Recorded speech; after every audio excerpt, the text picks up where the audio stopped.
Menachem Begin from Israel, the prime minister, was selling weapons to Efraín Rios Montt, knowing full well that he was carrying out a genocide of Guatemalan indigenous peoples, many of whom were in the socialist anti-imperialist movement fighting the right-wing government.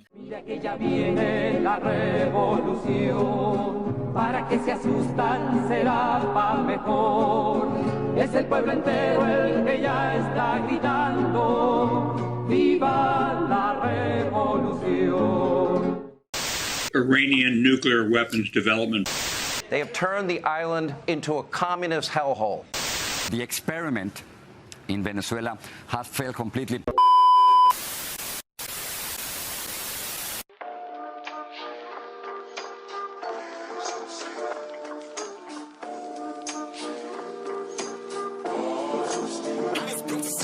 I think it's also important to discuss Israel's international role in fomenting violence and bloodshed, aside from the Middle East as well. Something we've spoken about before is the untold story of Zionist bloodshed in Latin America and the Caribbean.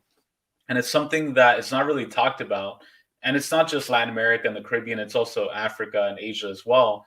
But in Latin America, after the creation of the State of Israel in 1948, the governments of Guatemala that was overthrown in a US-backed coup after the United Fruit Company, the new coup government that was backed by the US and also Israel, they began supporting the right-wing evangelical Christian church in Guatemala that oversaw the genocide of indigenous Mayans. One of the most notable right-wing Zionist presidents in Guatemala, Efraín Rios Montt, in the 1980s. He was appointed in 1980. He actually came to power in a coup, my mistake. He is somebody who is extremely pro-Israel, extremely pro-US. He was put into power through these evangelical proxies in Latin America and the Caribbean.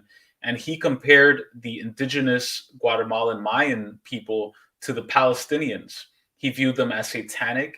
He called them demonic. He said that they were inferior to Christians, to evangelicals, to lighter-skinned Guatemalans. And at this time, Menachem Begin from Israel, the prime minister, was selling weapons to Efraín Rios Montt, knowing full well that he was carrying out a genocide of Guatemalan indigenous peoples, many of whom were in the socialist anti-imperialist movement fighting the right-wing government. And this is a part of the interesting history that's not really talked about, because Israel bankrolled a genocide of indigenous peoples in Guatemala, in El Salvador as well. During this time, we had the government of Roberto Davison, who was also a Zionist Christian evangelical backed by Israel, murdered thousands of indigenous Salvadorans who were part of the FMLN movement, the guerrilla movement that was fighting against the Anglo-Zionist backed government of El Salvador at the time. In Nicaragua, the Contras, the right-wing Contras, I actually have a video coming out soon, the counter-revolutionaries from Nicaragua, who were armed and financed by also Israel, not just Reagan and the US, but Israel as well. And they played a role in organizing the quote-unquote Iran-Contra scandal. That's a whole nother interesting aspect, as well as in South America during the 80s, during the Operation Condor, a lot of the right-wing military dictatorships in Argentina and Chile, Pinochet, in Colombia, in Peru, all of these governments that had actual neo-Nazis that also collaborated with the state of Israel, that also got arms, weapons, and training from Israel, this is something that is almost never talked about as well. So I'm so glad you mentioned that, because I think, as you mentioned at the beginning, Zionism is not just about Palestine and the Middle East. It's international. It's an international system that infects all areas of society.